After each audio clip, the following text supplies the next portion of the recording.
मित्रांनो, finally PM किसान योजनेच्या नवीन नोंदणीच्या प्रतीक्षेत असलेल्या शेतकऱ्यांना अतिशय दिलासादायक बातमी समोर आलेली आहे। पीएम किसान योजनेचा लाभ घेण्यासाठी आता नवीन नोंदणी सुरू होणार आहे, रजिस्ट्रेशन सुरू होणार आहेत।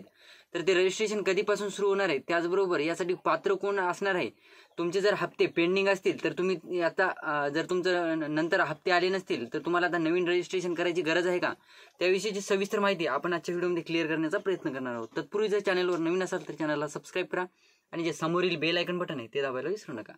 तर नमस्कार मित्रांनो, मी राज सुरेतळ, स्वागत आहे कृषी मॅन यूट्यूब चॅनलमध्ये। मित्रांनो, एकंदरीत बघायचं झालं तर पीएम किसान योजनेअंतर्गत आतापर्यंत 19 हप्ते शेतकऱ्यांच्या खात्यावर वितरित झालेले आहेत।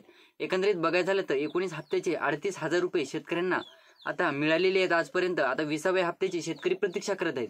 परंतु मित्रांनो, आता ज्या शेतकऱ्यांना पीएम किसान योजनेसाठी नवीन नोंदणी करायची आहे, म्हणजे त्यांना आता जे शेतकऱ्यांच्या नावावर जमीन झालेली आहेत किंवा वडिलांच्या नावावरली त्यांच्या नावावर वाटण्या वगैरे झालेल्या असतात भावाभावाच्या, किंवा काही शेतकऱ्यांचे जे जवळपास 8-10 हप्त्यापासून हप्ते पेंडिंग होते किंवा हप्ते मिळालेच नाही, त्यांचं जे बेनिफिशरी नॉट फाउंडमध्ये अकाउंट गेलेलं आहे, तर त्या शेतकऱ्यांना आता नवीन रजिस्ट्रेशन करता येणार आहे।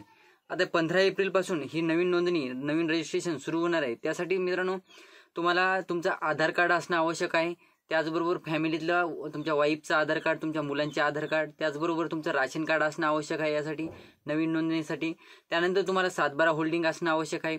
त्यानंतर मित्रांनो, तुम्हाला जे फेरफार आहे तो 2019च्या नंतरचा आता असावा लागणार आहे, कारण 2019 पूर्वीचे जे फेरफार होते तेव्हा ते अगोदर रजिस्ट्रेशन झालेले होते। आता नंतरचे असले तरी चालणार आहेत, कारण की आता त्यानंतर ज्या शेतकऱ्यांनी नावावर जमिनी केलेल्या आहेत किंवा काही शेतकऱ्यांनी एकमेकाच्या नावावर ट्रान्सफर केलेल्या जमिनी आहेत, त्यांना आता पीएम किसान योजनेचा लाभ घेता येणार आहे। तर त्यासाठी 15 एप्रिलपासून ही नवीन रजिस्ट्रेशन प्रोसेस सुरू होणार आहे। तर त्याचा नवीन रजिस्ट्रेशन कशी करायची त्याचा व्हिडिओ आपल्या चॅनलवर लवकरच येईल। त्याचबरोबर मित्रांनो, व्हिडिओ आवडला असेल तर चॅनलला लाईक करा, सबस्क्राईब करा, जास्तीत जास्त शेतकऱ्यांपर्यंत पोहोचवण्याचा प्रयत्न करा। धन्यवाद।